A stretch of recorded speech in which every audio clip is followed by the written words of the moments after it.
It's on here now. The goalkeeper's beaten, and South Africa have Gabriel Mataun. Shaker Sport 2010. ሰላም ጤና ይስጥልን እንደምናላችሁ የተከበራችሁና የተወደዳችሁ የሸገር ስፖርት ዊዝ አበበ ግደይ የዩቲዩብ ቻናል ቤተሰቦቻችን በያላችሁበት እጅግ አስደሳች ጊዜን እያሳለፋችሁ እንደሆነ ተስፋ እናደርጋለን። መልካሙን ሁሉም ለናንተ እንመኛለን። ታዲያ ይህንን ሸገር ስፖርት ዊዝ አበበ ግደይ የሚለውን የዩቲዩብ ቻናላችንን ሰብስክራይብ አድርጉት፣ የደውል ምልክቱን ተጫኑትና አዳዲስ ፕሮግራሞችን ስንለቅ መልእክት ይድረሳችሁ።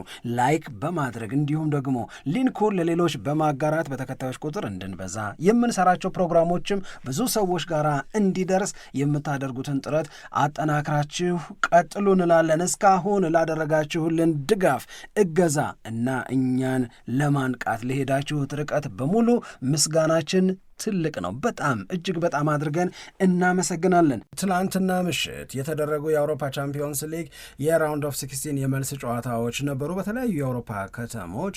ከነዚህ ጨዋታዎች መካከል የበለጠውን ትኩረት የሳቡ የተወሰኑ ጨዋታዎች አሉ።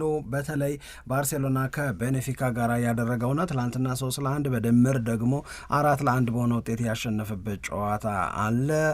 ላሚን ያማል እንኳን አየነው እያልን ያመሸነው ወጣት ነው። በነገራችን ላይ በጣም በጣም በጣም በጣም የሚገርም ምሽት ነበረ ለላሚን ያማል። አሲስት ያደረገበት መንገድ ለራፊኒያ የመጀመሪያ ጎል፣ ራሱ ያስቆጠረው ጎል በጣም የሚገርም ልጅ ነው። እየተጫወተ ነው። በቃ እግር ኳስ እየተጫወተ ያለ እሱ ብቻ ነው። ስራ አይደለም ለሱ፣ ጉዳይ አይደለም ለሱ። ቀለል አድርጎ ነው የሚጫወተው። እንግዲህ ከእድሜው ስንነሳ እንደነዚህ ያሉ ጨዋታዎች ሊከብዷቸው ነው የሚገቡት በእድሜ ኩዮቹ የእውነት ለመናገር። እሱ ግን በጣም ልምድ አላቸው ከሚባሉ ተጫዋቾችም በተሻለ መንገድ በጣም ተረጋግቶ ነገሮችን የሚያከናውንበት አቅሙ የሚገርምም የሚደንቅም ነበረ። ለማንኛውም ባርሴሎና ወደ ቀጣዩ የሩብ ፍጻሜ ምዕራፍ መግባቱን አረጋግጧል። ባየር ሊቨርኩሰን ትናንትናም በሜዳው በባየር ሚዩኒክ 2-0 ተሸንፈዋል። በድምሩ 5-0 የረታው ባየር ሚዩኒክ ሩብ ፍጻሜውን ተቀላቅሏል። ኢንተር ሚላን 4-1 በሆነ ድምር ውጤት ማለፉን ያረጋገጠ ሌላኛው ክለብ ነው። የትላንትናው ጨዋታ ከፌይኖርድ ጋር 2-1 ነው ያለቀው። ሊቨርፑል ከፓሪስ ሰን ጀርማ ከጨዋታው በፊት በጣም በጉጉት የጠበቅነው ጨዋታ ነበረ። ትላንት ፓሪስ ሰን ጀርማ 1-0 በሆነ ውጤት አሸነፈ። 1-1 ተለያዩ። 30 ደቂቃ ተጨመረ። አልለያሉ በመለያ ምት ግን 4-1 በሆነ ውጤት አሸንፎ ፓሪስ ሰን ጀርማ ሩብ ፍጻሜውን ሲቀላቀል የፕሪሚየር ሊጉን ዋንጫ የማንሳት እድሉ ሰፊ ነው። ምናልባትም የፊታችን እሁድ በካራባኦ ካፕ ዋንጫ ጨዋታም ላይ ዋንጫ ሊያነሳ ይችላል ተብሎ የሚገመተው ሊቨርፑል ከአውሮፓ ቻምፒዮንስ ሊግ ከዚህ በላይ መሄድ ስላልቻለ ተሰናብቷል። ዛሬም በአውሮፓ ቻምፒዮንስ ሊግ የሚደረጉ ጨዋታዎች አሉ። እነዚህ የዛሬ ጨዋታዎች ማንን ከማን ጋር ያገናኛሉ፣ በምን ሰዓት የሚለውን ስናነሳ ሊልና ቦሩሲያ ዶርትሙንድ 2:45 ላይ ጨዋታቸውን ያደርጋሉ። አስቶን ቪላ ከክለብ ብሩዥ፣ አትሌቲኮ ማድሪድ ከሪያል ማድሪድ፣ አርሰናል ከፒኤስቪ አይንድሆቨን የሚያደርጓቸው ጨዋታዎች ደግሞ ምሽት 5 ሰዓት ላይ የሚጀምሩ ይሆናል። ለማስታወስ ያህል የሊልና የቦሩሲያ ዶርትሙንድ ያለፈው ሳምንት የመጀመሪያ ጨዋታቸው 1-1 የተጠናቀቀ፣ አስቶን ቪላ ክለብ ብሩዥን 3-1 ያሸነፈ፣ አትሌቲኮ ማድሪድ በሪያል ማድሪድ 2-1 በሆነ ውጤት የተረታ፣ አርሰናል ደግሞ ከሜዳ ውጪ 7-1 በሆነ ውጤት ፒኤስቪ አይንድሆቨንን ማሸነፍ የቻለ ነው። እነዚህ ያለፈው ሳምንት የመጀመሪያው ዙር ጨዋታዎቻቸው እና በጨዋታዎቹ የተመዘገቡ ውጤቶች ናቸው። ይሄ ጠቅለል ያለው የቻምፒዮንስ ሊግ የትላንትናና የዛሬ ጉዳይ ሲነገር ነው። ትላንት የሚደንቅ ምሽት ነበር። የእውነት ለመናገር ብዙ ነገር የነበረው ነው። እንግዲህ በእግር ኳስ የሚሆን በህይወት በሌላም ጉዳይ በአጠቃላይ እነዚህን ሁሉ ነገሮች ከያዘ አንድ ነገር ስሜት መግዛቱ አይቀሬ ነው። ምክንያቱም ከዛ ውጭ መሆን ይቻላል ወይ?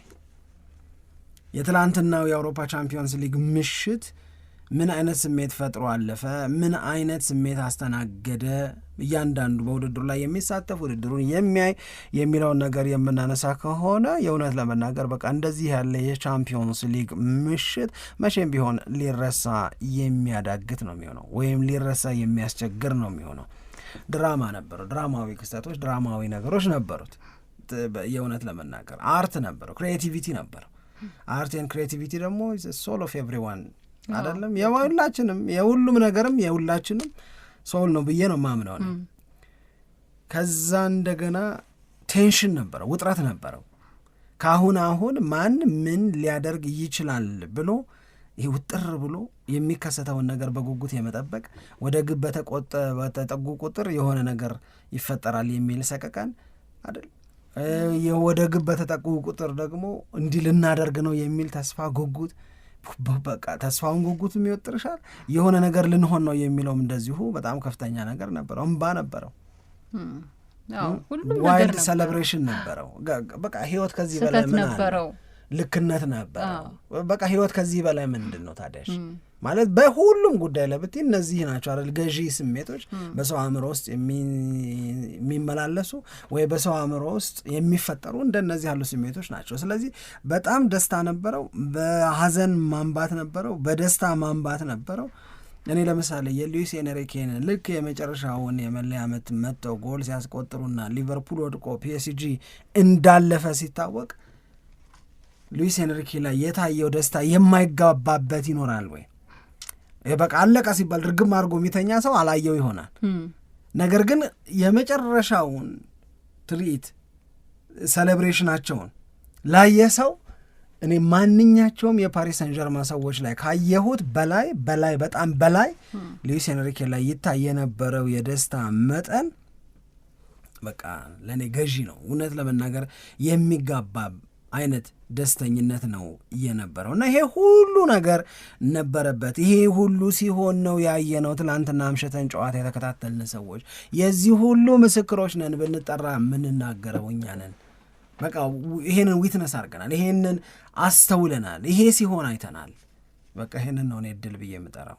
እንኳን ሆነ፣ እንኳን ተገኘ፣ እንኳን አመሸን የሚባልበት ነው እና የቻምፒዮንስ ሊግ የሊግ ፌዝ ላይ አንበሳ የነበረው ሊቨርፑል ዘንድሮ የቻምፒዮንስ ሊግን ዋንጫ ሊያነሳ ይችላል የሚል ግምት ለመውሰድ ጉብዝናውን መነሻ አድርገን የተናገርንለት ሊቨርፑል ከዚህ በላይ መሄድ ሳይችል ሲቀራየ ነው። መሐመድ ሳላህ ለመጨረሻ ጊዜ ሊሆን ይችላል በአውሮፓ ቻምፒዮንስ ሊግ ሊቨርፑልን የወከለው፣ አለቀሰ። ይሄ እኔ ሁሌ የምምለው ነገር አለ፣ ጀግናን በእንባ ማየት። በጣም በጣም በጣም የሚገርም አቅም ያለውን መሐመድ ሳላህን ትናንት በዛ ስሜት ውስጥ ሆኖ ማየት በጣም ከባድ ነው። ምናልባት መጨረሻ መሆኑን አውቆት ሊሆን ይችላል። ምናልባት በዘንድሮ የውድድር ዓመት በቻምፒዮንስ ሊግ የተሻለ ርቀት ሄዶ ባሎን ዶርን ለማሸነፍ ያለው ግምት ገብቶት ሊሆን ይችላል። መሐመድ ሳላህ እንደ ግል ያጎደለው ብዙ ነገር በሌለበት ያው ፓሪስ ሰን ዠርማ አሸንፎ ከውድድር አስወጣቸው እና ይሄ በጣም ከባድ ነው ልልሽ ነው። በነገራችን ላይ ሊቨርፑልን በተመለከተ አንድ መነሳት ያለበት ሊቨርፑል በታሪኩ ነው የምነግርሽ ከዚህ በፊት የመጀመሪያውን ጨዋታ ከሜዳ ውጭ አሸንፎ በመልሱ ጨዋታ በሜዳው በሚመዘገብ ውጤት ከውድድር ወጥቶ አያውቅም። ከአንፊልድ ውጭ አሸንፎ በአንፊልድ ተሸንፎ አያውቅም በጭራሽ። ለመጀመሪያ ጊዜ ነው ይሄ ሆነ።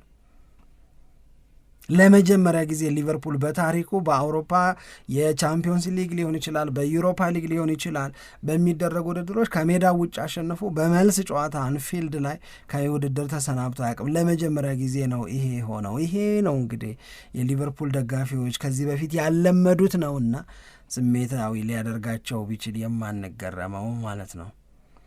ፒኤስጂን በተመለከተ ምን ልንል እንደምንችል አላውቅም፣ ግን አንዳንድ ነገሮችን ማንሳት አለብን። ይኸውልሽ አሁን ምንድን ነው እኔ የሚሰማኝን ልንገርሽ፣ ከዛ አንቺን ሀሳብን ብትጨምሪበት ወይም አንቺም ጀምረሽ እኔ በቀጥልም ችግር የለውም። ለእኔ ግን ፓሪስ ሳን ዠርማን የፈረንሳይን ሊግ የመከታተል ክፍተታችንን ከግምት ውስጥ አስገቢና ይህንን ያህል አናውቀውም። አዎ ይህንን ያህል አናውቀውም፣ ግን የሚመስለኝ እኔ የሚመዘገቡትን ውጤቶቹንም እንደ ቁም ነገር አንቆጥረላቸውም እንጂ ቁጥሮቹን እኮ አይተናል። እንዲህ ፓሪስ ሰን ዠርማ የሚፈትን ሳለ ወይ በፈረንሳይ ሊግ ላይ ማለት አንዳንዴ እኮ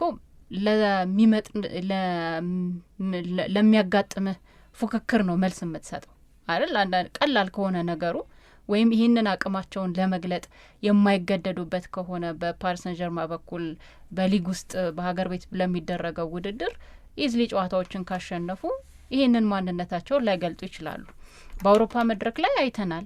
በእርግጥ በዘንድሮ የውድድር ዓመት በሻምፒየንስ ሊግ በፓሪስ ሰን ጀርማ በኩል ከጨዋታ ጨዋታ እድገት የነበረበት እንደሆነ ይሰማኛል። ለምሳሌ ከአርሰናል ጋር እኮ ተገናኝተው ነበር እና ያኔ በነበረው ጨዋታ ላይ ለፓሪስ ሰን ጀርማ ያን ያክል በውድድሩ ላይ ረጅም ርቀት የመጓዝ እድል አለው ብለን እንድንናገር የተመቸ አስተያየት እንድንሰጥ አላስገደዱንም።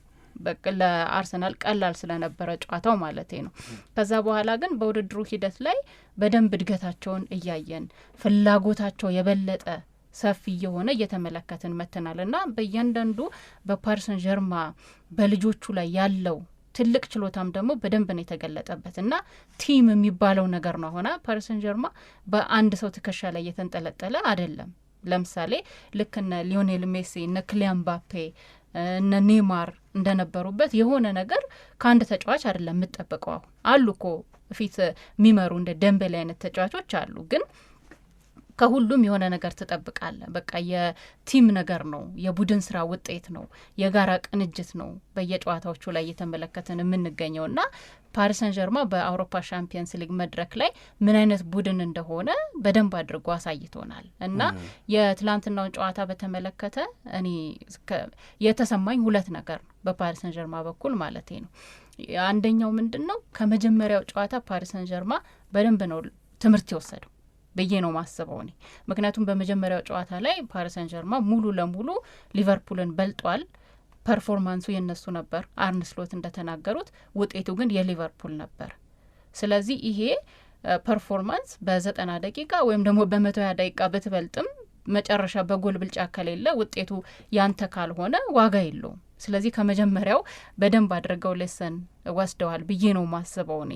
በደንብ ጨዋታውን ተቆጣጥሮ ለመጫወት ከዛ በኋላ ደግሞ የሚገኙ እድሎችን ለመጠቀም ይደረግ የነበረው ጥረት በጣም ሰፊ ነው። ለዚህ እኮ ነው በፓሪስ ሰን ጀርማ በኩል ከሊቨርፑል የተሻለ የጎል ሙከራዎች የአስደንጋጭ ወይም ኦን ታርጌት የሚባሉ ሙከራዎች የነበሩበት ትላንትና ጨዋታ ላይ።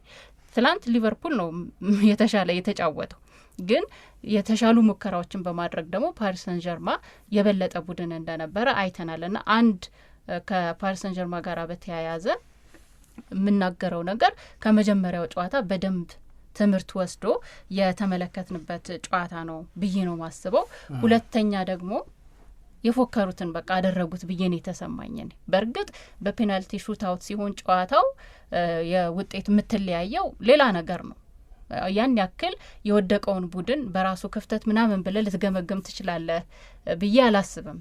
በቃ አንዳንድ ጊዜ ፔናልቲ ሹታውት ሲሆን የሆነ ቡድን ያልፋል። ጥሩ የተጫወተውን ቢሆን ላያልፍ ይችላል። የሆኑ ነገሮች ውጤቱን ይቀይሩታል እንደምናውቀው። ግን በደንብ አድርገው እንችላለን የሚለው ስሜት በውስጣቸው ስለነበረ ከጨዋታው በፊትም ፓሪስም ላይ ሆነ አንፊልድም ላይ ሆነ ጨዋታው ዋናው እኛ ጨዋታው ላይ ትኩረት አድርገን መጫወታችንና ውጤቱን ለራሳችን ለማድረግ የምንከፍለው መስዋዕትነትና ጥረት ነው የሚወስነው ብለው ሲናገሩ ነበር በአሰልጣኙም በተጫዋቾቹም በኩል እና ይህንን ነገር ማድረግ እንችላለን የሚል ሜንታሊቲ ነበራቸው በፓሪስ ሰን ጀርማ በኩል። ያንንም ደግሞ አድርገው ለማሳየት ትልቅ ጥረት ያደረጉበት ጨዋታ ነው እና እነዚህ ሁለት ነገሮች ከመጀመሪያው ጨዋታ በተለየ መንገድ እዚህኛው ጨዋታ ላይ ስለተተገበረ 120 ደቂቃ ፓሪስ ሰን ጀርማ 1-0 በሆነ ውጤት እንዲመራና ከዛም ደግሞ በፔናልቲ ሊቨርፑልን እንዲያሸንፍ አደረገው የሚል ሀሳብ ነው ያለኝ።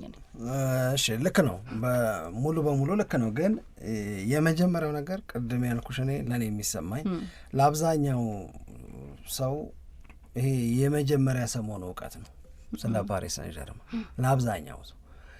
አሁን ይሄ ስልሽ እዚያ ያገር ሆኖ ኳስ ስለሚከታተል ምናምን ብቻ እኮ አይደለም፣ ለዓለም ብትዩ የመጀመሪያ ሰሞኑ እውቀት ነው።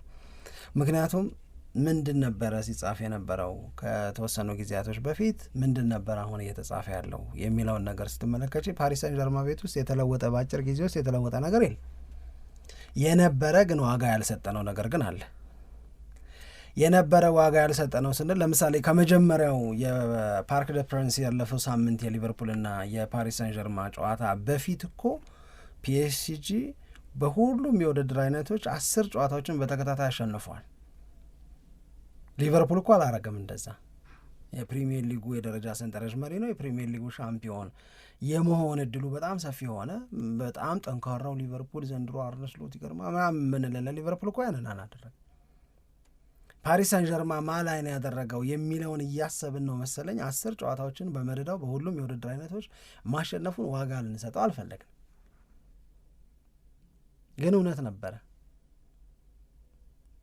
ከዛ በሊቨርፑልና በፒኤስጂ ጨዋታ ላይ በጨዋታው 1-0 በሆነ ውጤት ሊቨርፑል ቢያሸንፍም ፓሪስ ሳን ዠርማ ያሳየው እንቅስቃሴና በቡድኑ ላይ የታየው ምሉዕነት ያስባለው ብዙ ሰው ነው። ያምራል ብሎ እንዲናገር ያደረገው ብዙውን ሰው ነው። ግን ተሸነፉ።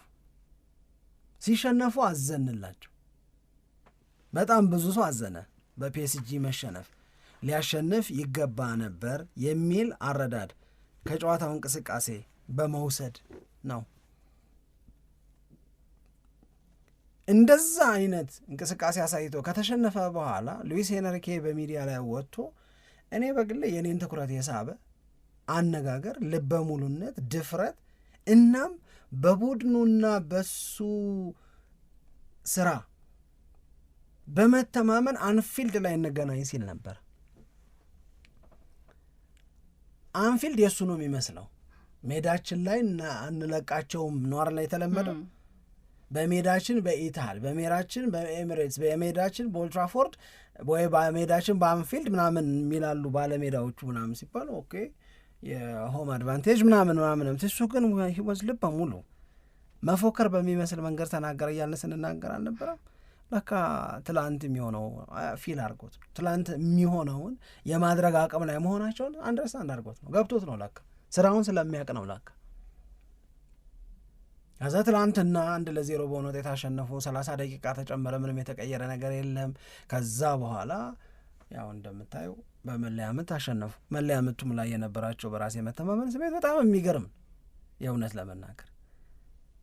አሁን ይሄንን እናንሳና ምንድን ነው የተለወጠው ነገር? ምንድን ነው የሆነው ነገር? ትናንትና ስትይ የመጀመሪያው በፓሪስ ሳን ዠርማ ቤት ውስጥ የተለወጠው ነገር የሚተማመኑባቸው ግለሰቦች እንዳይኖሩ አደረጉ። ኦፍኮርስ አሁንም ፒኤስጂ ውስጥ ያሉ ተጫዋቾች ላይ ከአንዱ ይልቅ አንዱ ውጤታማ ሊሆን ይችላል፣ ከአንዱ ይልቅ በአንዱ ደግሞ ሊተማመኑ እኮ ይችላል። ነገር ግን እምባፔ ያለልን ካውንት የሚያደርጉት እምባፔ ላይ፣ ካውንት የሚያደርጉት ኔይማር ላይ፣ ካውንት የሚያደርጉት ሜሲ ላይ መሆኑ ቀረና አስኤ ቲም ኮሌክቲቭሊ ባላቸው የማድረግ ባላቸው የመፈጸም አቅም ላይ የሚተማመኑ ሆኑ።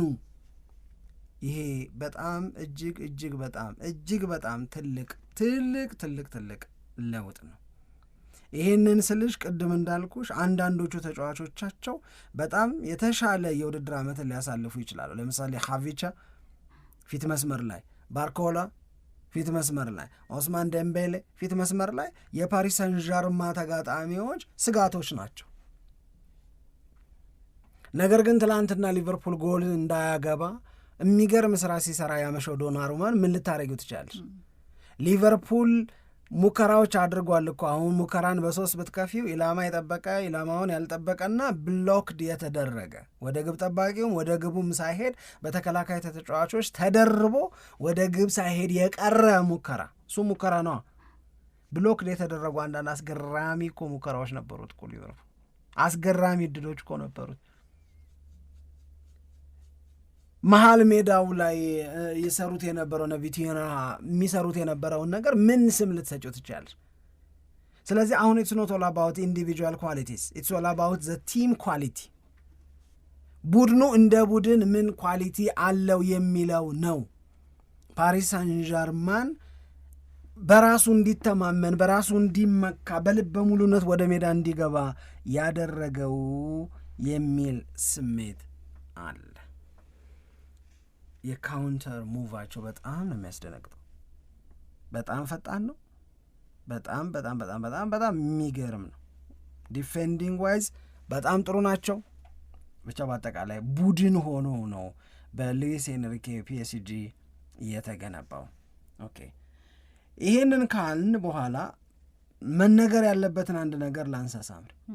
አንድ ባለፈው ሳምንት ሲሸነፉ ሉዊስ ኤንሪኬ የተናገረው ነገር እንዳስገረመን ሁሉ በዚህኛው ሳምንት በመለያ ዓመት ሊቨርፑልን ከውድድር ካሰናበቱ በኋላ አርነ ስሎት የተናገረው ነገር ቦታ ሊሰጠው ይገባል።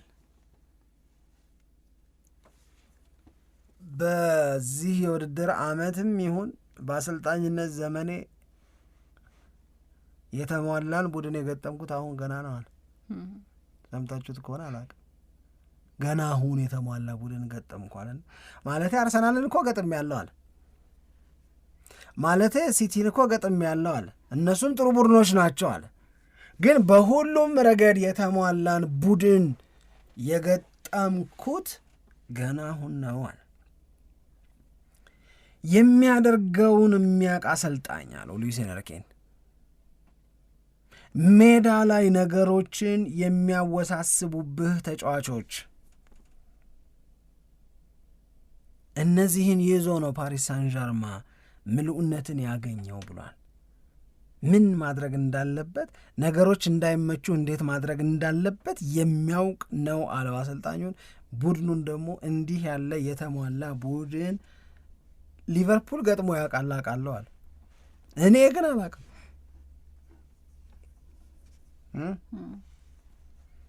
ይኸውልሽ ተፎካካሪሽን የምታስመሰክሪበት ጉብዝና ላይ ስትደርሺ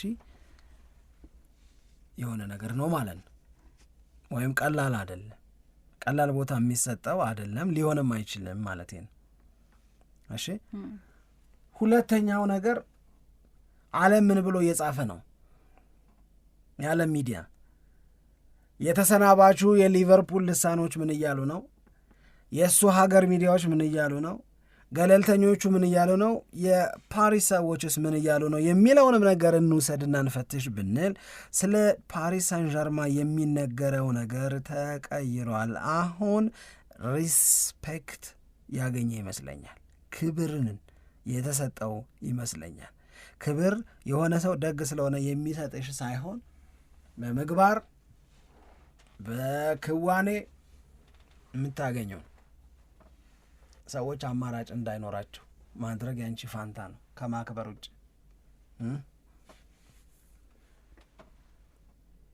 በጣም በዚህ ሰዓት በአውሮፓ ውስጥ ያሉ ሁለት ምርጥ ቡድኖች ተጫወቱ አለ ዚ አትሌቲክ ላይ። ለምሳሌ ሁለት የአውሮፓ ምርጥ ብቃት ላይ የሚገኙ ቡድኖች ተጫወቱ። በወቅታዊ ብቃት ከሁሉም የተሻለው ምናልባትም የዚህ ሰዓት የአውሮፓው ምርጡ ቡድን የሚባለውና ሊባል የሚገባው ፓሪስ ሳን ዠርማ ወደ ሩብ ፍጻሜ ገባ እያሉ ገለጹ። አሁን ከሊቨርፑል ይሻላልና አይሻልም አይደለም፣ ማለፍ ይገባው ነበር ወይ አይገባውም ወይ፣ ማለፍ የሚገባው ቡድን አለፈ ወይስ አላለፈ ምናምን አይደለም። አሁን ፓሪስ ሳን ዠርማ በመላ አውሮፓ ላሉ ሌሎች ክለቦችም በምሉዕነት ከሆነ ማነጻጸሪያ ሆነ ማለት ነው። ከዚህ አገላለጽ የምንረዳው እሱን ነው ስላደረጉት። ከዛ በኋላ ካላመናችሁ ብለው አስቀመጡ። ይገባዋል አይገባውም ምናምንን እንመለስባታለን። ሊቨርፑል መውደቁ ይገባዋል ወይ? ፓሪስ ሳን ዠርማ ማለፉ ይገባዋል ወይ?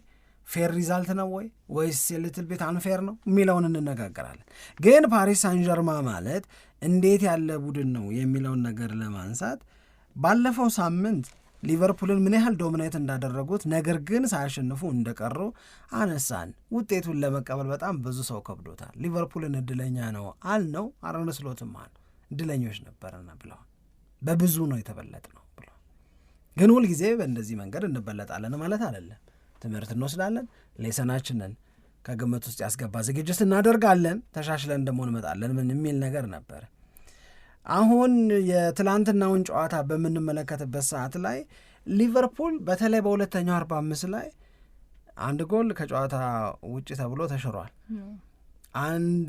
አንድ ኳስ አንግል ገጭቷል። ሁለት ኳስ ነው፣ አንደኛው የትሬንት አሌክሳንደር አርኖልድ፣ አንደኛው ደግሞ የሶቦስ ላይ ምናምን አንግል የግቡ አቋም የገጨባቸው ትዝ ይለኛል።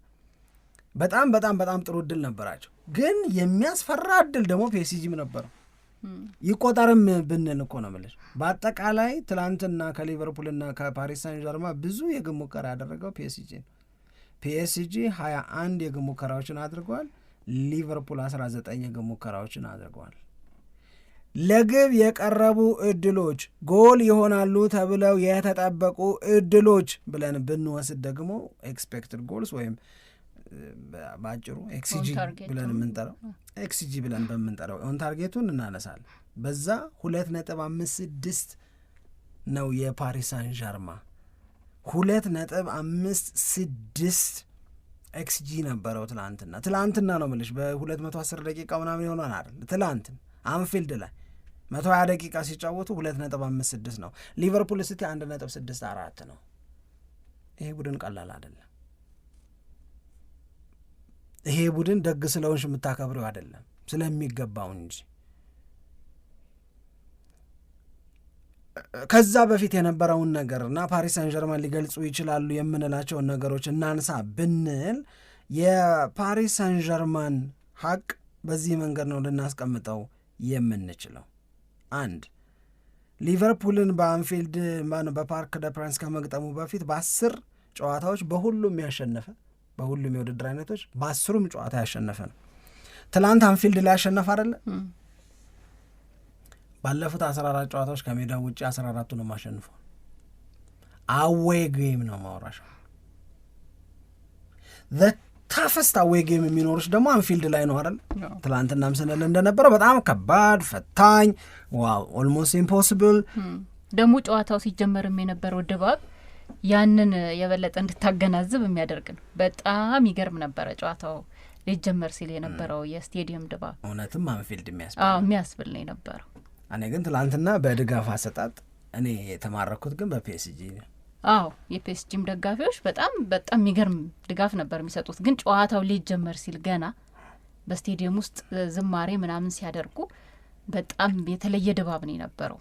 በቃ ይሄ አንፊልድ በቃ ሁሌ በቃ ማየት የምትፈልገው አይነት ነገር አለ አይደል? የስቴዲየም ድባብ እንደዛ አይነት ነገር ነው እና ያኛው ጨዋታው ሲጀመር ራሱ የነበረው ሁኔታ ለፓሪስ ሰን ዠርማ ተጫዋቾች ለመረበሽ ዝግጁ ከሆኑ በቂ ነበር ብዬ ነው የማስበው።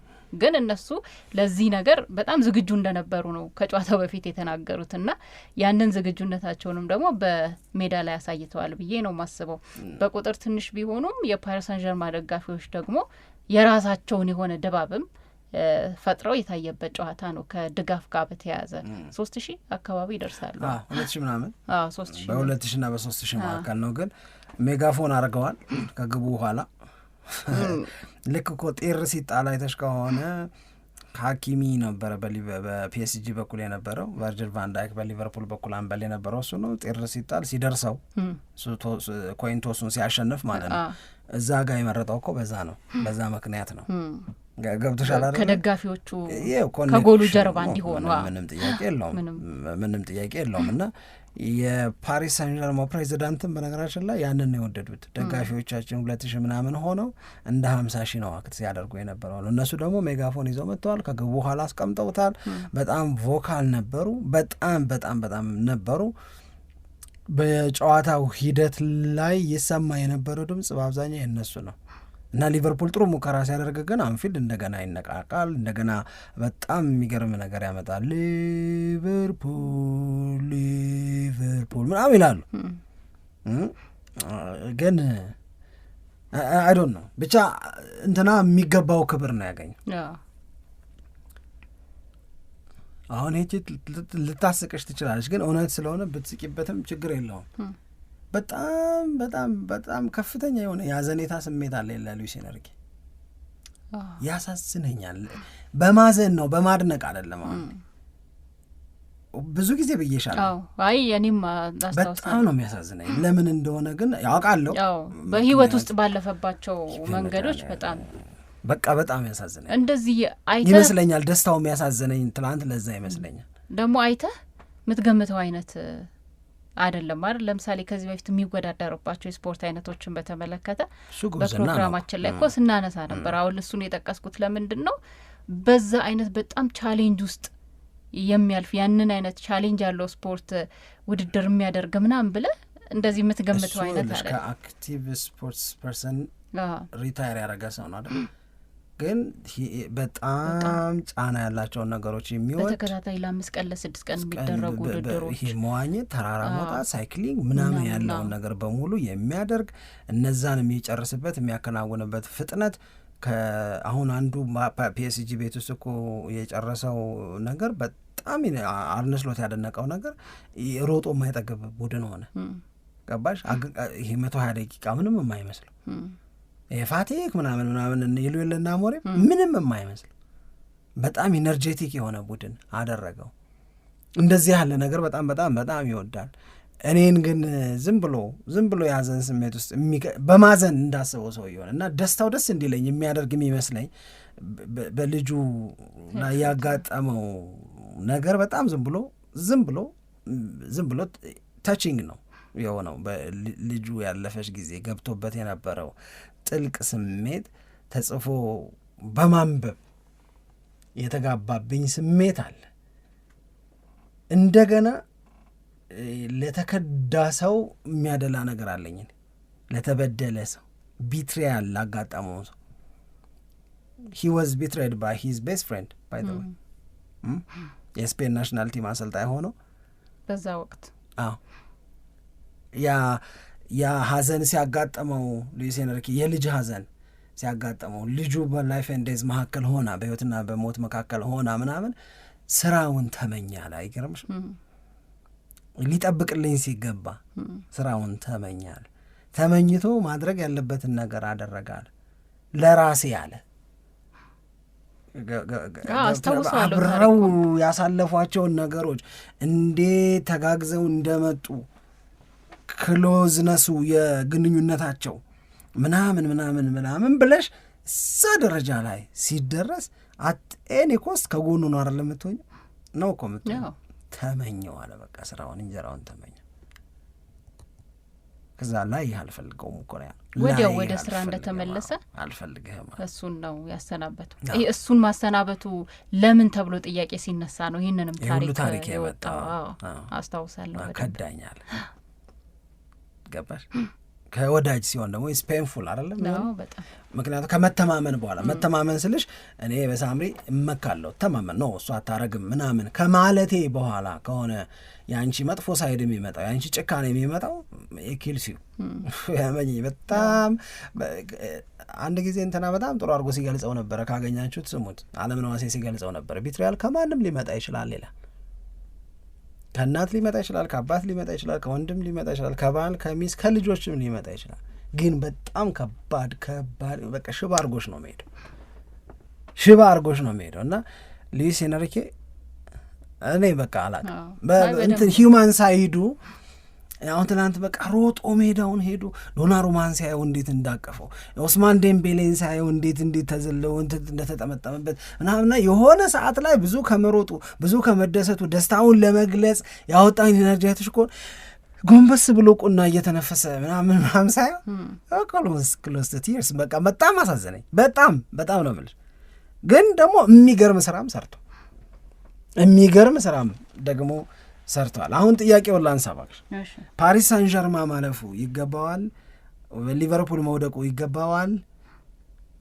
ሊቨርፑልን ቢያልፍ ኖሮ ይገባዋል ነው የምንለው? ግራ ገባቸው ሰዎች። ይሄንን ነው ሊቨርፑልን ቢያልፍ አይገባውም አልልም ምናምን። ምንድን ነው የምትይው አንቺ? እኔ እናንተም የምትሉትን ጻፉ። ለማንኛውም እናንተም የምትሉትን ጻፉ። ጥሩ ነው። ግን የመጀመሪያው ጨዋታ ፓሪስ ላይ ሲደረግ ካነሳናቸው ነጥቦች መካከል አንደኛው አሁን ባለው ሁኔታ በወቅታዊ ፐርፎርመንስ በጣም በቃ የተለየ ደረጃ ላይ የሚገኙ ጥሩ ሁኔታ ላይ የሚገኙ ሁለት ክለቦች የሚገናኙበት ጨዋታ ነው ብለን ስናነሳ ነበር። ይህንን በደንብ ነው ማስታወሰው፣ አድማጮችም ያስታውሳሉ ብዬ ገምታለሁ።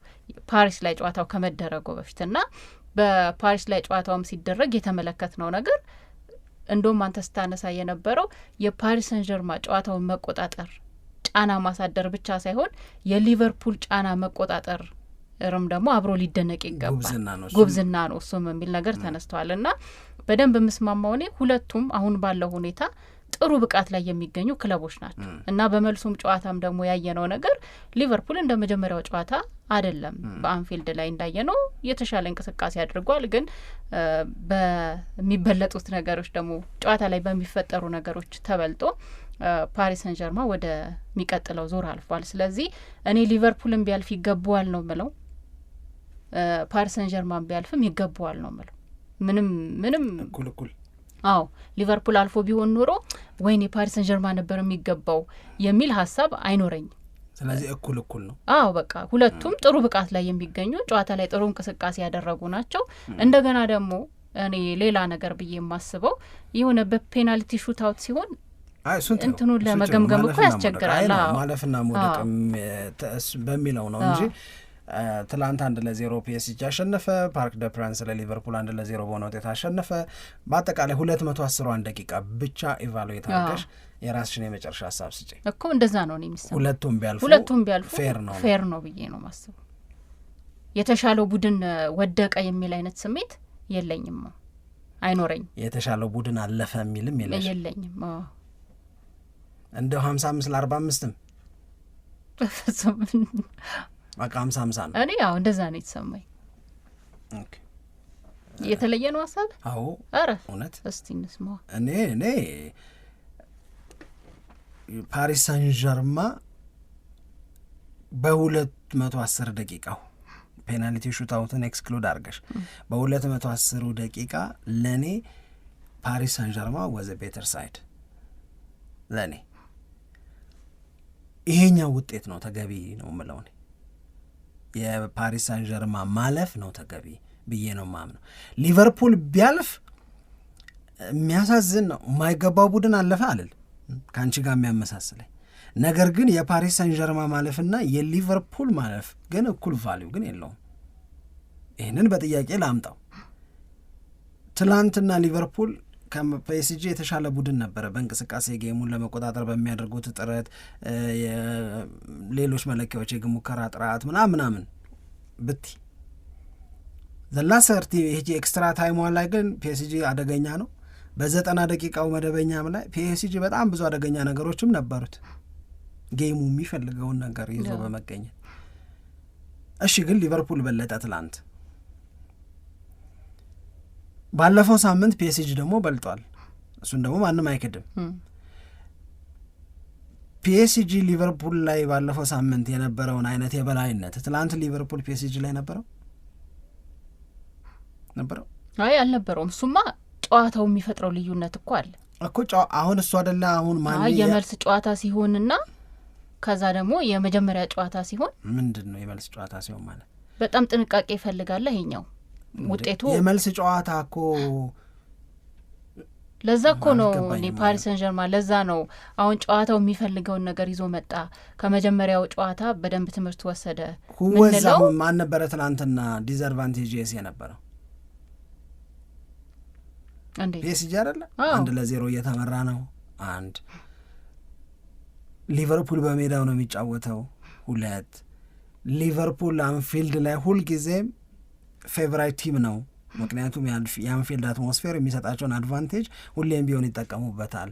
ለዚህ ነው ከሜዳቸው ውጭ ባሸነፉት ጨዋታ በሜዳቸው በሚመዘገብ ውጤት ከውድድር ወጥተው የማያውቁት። እነዚህ ሁሉ ነገሮች እኮ በሊቨርፑል ሳይድ ግን 1-0 እየመራ ነው ደግሞ እኮ እሱ ከአድቫንቴጅ ነው እኮ ያንን ማስጠበቅ መቻል ደግሞ በጨዋታው ላይ ልክ ፓሪስ ሰን ዠርማ በመጀመሪያው ፓሪስ ላይ ሲደረግ የነበረውን አይነት ነጻነት ሊቨርፑል እንዲኖረው ይፈቅዳል ብዬ አላስብም። ማን ነው አሁን ነጻ እንዲሆን የሚጠበቀው እኮ ነው። አሁን ይሄንን ሁሉ ከግምት ውስጥ ስታስገቢ ማን ነው የልብ ሊሰማው የሚገባው? ፓሪስ ሰን ዠርማ ነው በእኔ አስተያየት።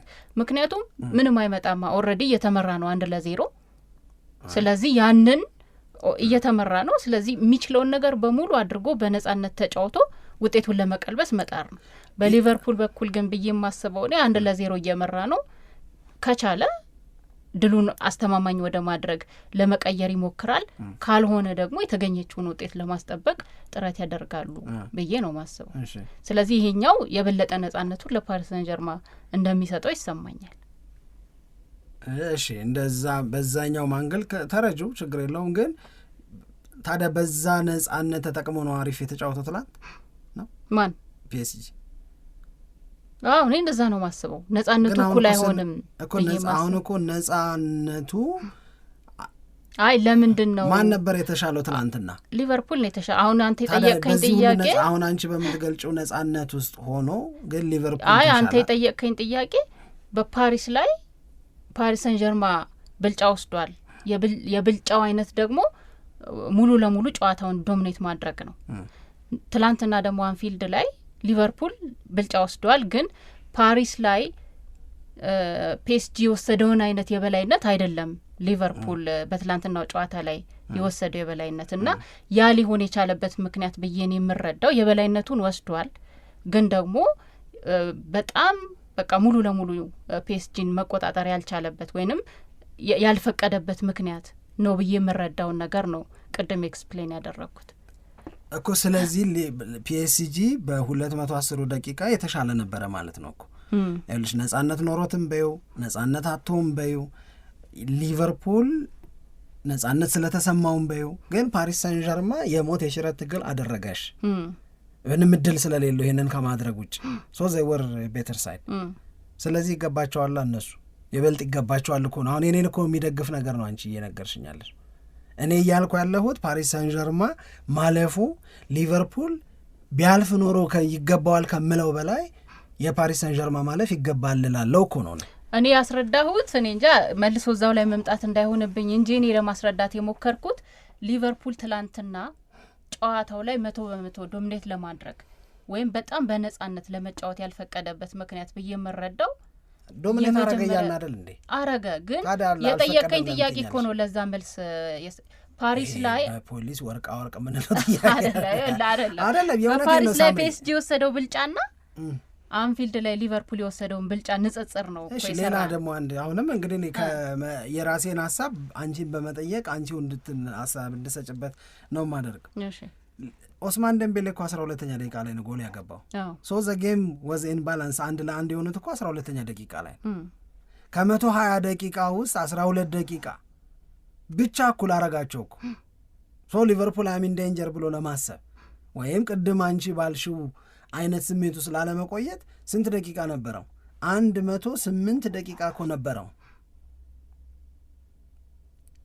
ይህንን የ1-1 የማስተካከያ ውጤት ፒኤስጂ ያስመዘገበው 88ኛው ደቂቃ ላይ ቢሆን ኖሮ ሳምሃው አልቀበለውም፣ ግን ሳምሃው ለመውሰድ ሊቀል ይችል ይሆናል ሀሳቡ። 12ኛ ደቂቃ ላይ ጎል ሲገባብሽ ግን የቀረው በመደበኛው 30 ደቂቃ ባይጨመር የቀረው 78 ደቂቃ እንዴ ወይ የት ነበር? 78 ደቂቃ እኮ በጣም ብዙ ነው። ግን የመልስ ጨዋታ መሆኑ የለብንም ነው እኔ ደግሞ የምለው። ይኸውልሽ ሳምሪ የመልስ ጨዋታ መሆኑ የሚለው አርጊመንት እኮ የሚሰራው የውጤት ኢምባላንስመንት አለ ብለን ስለምናስብ ጥንቃቄ እያደረክ ነው የምትጫወተው። ምክንያቱም ሌላ ጥንቃቄ የምታደርጊው በእጅሽ የገባው ውጤት ከእጅሽ እንዳይወጣ ነው እኮ። ወጣ 12ኛው ደቂቃ ላይ ኖ ሞር ዩርስ። እሺ ይሁን፣ እንደዛ ቢሆን ግን የጨዋታውን ባላንስ እየጠበክ ነው የምትሄደው። ዝም ብሎ አታብድም መቼም 78 ደቂቃ አለኝ ብለህ። ምክንያቱም የመልሱ ምትደግሞ ሌላ ሊሆን ይችላል። በሜዳሽ የምትጫወቺ መሆኑ ምንድን ነው ጥቅሙ ታዲያ? ይኸውልሽ ከሜዳሽ ውጭ 1-0 ሳይገባሽ አሸንፍሽ። እነሱ በሜዳሽ ባደረግሽው የመልስ ጨዋታ ኢትሶላባውት ምን ማድረግ እንደሚያሳልፍሽ አውቀሽ የምትገቢበት ማለት ነው። ሌላ እኮ ትርጉም እኮ የለውም። እና ሌላ ተጨማሪ እድል የለህም የሚለውን ማሰብ ነው። የመልስ ጨዋታ የለም በመልስ ጨዋታ አስተካክለዋለሁ የምትለው ነገር የመጨረሻው ጨዋታ ነው። ምን እንደሚያሳልፍሽ አውቀሽ ነው የምትገቢው። የመጀመሪያው ጨዋታ ላይ 2-0 ልታሸንፍ ይቻለሽ፣ 3-0 ልታሸንፍ ይቻለሽ። ባየር ሚዩኒክ ባየር ሊቨርኩሰን እንዳሸነፈው ግን አልቋል ማለት አትች። በመልሱ ጨዋታ ላይ የሚወሰን ይሆናል። የመልስ ጨዋታ ሲግኒፊካንስ አለው ከተባለ ማንን እንደሚያሳልፍ ያስታውቃል። ካልኩሌት ማድረግ ማንም ሰው ይችላል።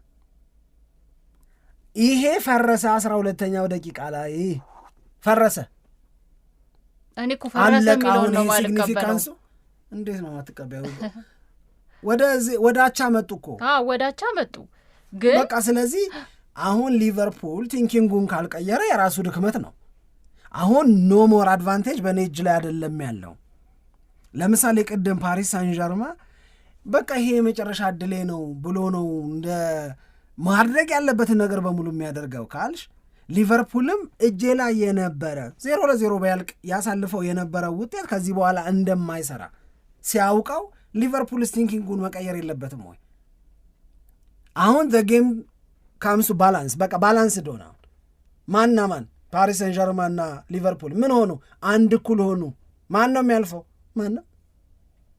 ያኛው በዛኛው ሜዳ አድቫንቴጅ ወሰደ፣ ይሄኛው በዚህኛው ሜዳ አድቫንቴጅ ወሰደ። ሊቨርፑል ግን ይሄንን መቼ ነው ያወቀው? የትላንትናው ጨዋታ በጀመረ በ12ኛው ደቂቃ ላይ አወቀው።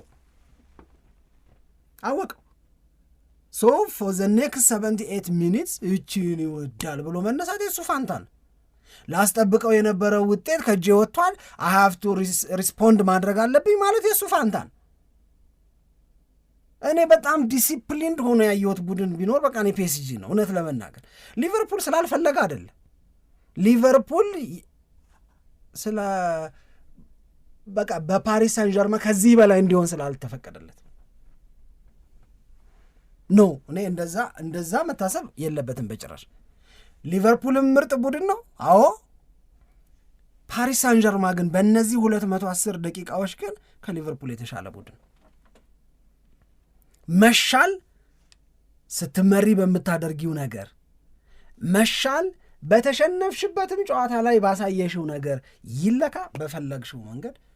ፓሪስ ሳን ዠርማ እኔ ቅድምም ስጠይቅሽ የነበረው የሊቨርፑል መሸነፍ ይገባል ምናምን በሚል በጣም የጮኸ ልዩነት አላቸው ብዬ አይደል፣ ግን አራውንድ 60-40 ኦር 55-45 ያለሽ ብዬ አይነሽን ባይ አላይም አለሽ። አሁንም አላይም። መብት ነው እኮ አሁን ግዴታ ምናምን ሳይሆን ሪያሊቲው እንደዛ ነው ለእኔ። አሁን በሁለቱ ጨዋታዎች ላይ ሁለቱን ቡድኖች 210 ደቂቃ ላይ ሜዳ ላይ እንዳያቸው ሰው ሆኜ ብናገር ፓሪስ ሳን ዠርማ ቢት ሞር ስትሮንግ ሳይድ ሆኖ ያገኘሁት። ስለ ሙሉ ውድድር ዓመት አይደለም ማወራው፣ በ210 ደቂቃ ላይ ሜዳ ላይ ያሳዩት ነገር አይ ቲንክ አርነ ስሎትን በዚህ ይስማማል ብዬ አምናለሁ። የእውነት ለመናገር አረተ ትናንትናም እኮ ቁጥሮቹን ምናምን እንትን እኮ ነው እኔ እኮ እንትን ያንቺን አክብሬ ግን ሳልቀበለው ቀርቼ የኔን ነግሬሽ አለመቀበልሽን አክብሬ እኮ ነው የሚጨርሰው። እንደዛ ነው። ይህንን የሚሰማም ሰው ደግሞ የራሱን አስተያየት እኮ ሊሰጥ ይችላል። ሶስተኛ ሀሳብ ሊኖረው ይችላል። ዳኛው ነበር የሚሻሉ ነው ይቻላል። እሱን ደግሞ በአስተያየት መስጫ ላይ መላክ ነው። ግን ትናንትና በፕሮግራማችን ላይ ስናነሳ እንደነበረው ይህንን ጨዋታ አሸንፎ ወደ ቀጣዩ ዙር የሚያልፍ ቡድን የዋንጫ ተፋላሚ ይሆናል የሚል አስተያየት ሲሰጥ ነበር እና አሁን ፓሪስ ሰን ዠርማ ይሄ እድሉን በደንብ ይጠቀምበታል ወይ? እስቲ ምንድን ነው አሁን አንተ በዚህ ላይ አስተያየት ስጥ። አለለም እንዴት እኔ አለለም። ይኸውልሽ ትምህርቴን በደንብ አድርጌ ተማርኩ ሰው ነኝ እኔ። በደንብ ቀለም ትምህርቱን አይደለም እልሽ፣ ይሄ በቻምፒዮንስ ሊግና በእግር ኳስ በተለይ በቻምፒዮንስ ሊግ የኤኒቲንግ ካን ሀፕን ፋን ነኝ እኔ። አሁን እውነት ለመናገር ነው የምልሽ ኤኒቲንግ ካን ሀፕን። ፓሪስ ሳን ዠርማ ቀጥሎ ከአስቶን ቪላ ጋር ሲጫወት ኤኒቲንግ ካን ሀፕን። ግን ውስጥ ምን ይላል ብትኝ ለፓሪስ ሳን ዠርማ ነው የሚያደላው። የእውነት ንገረኝ ካልሽ ሩቱን ስታየው አው ነው ሩቱንማ ትላንትና ሳይሰተነበታል። ግን ኤኒቲንግ ካን ሀፕን እኔ እውነቴን ነው የምነግርሽ እንደዛ ነው ይሰማኝ።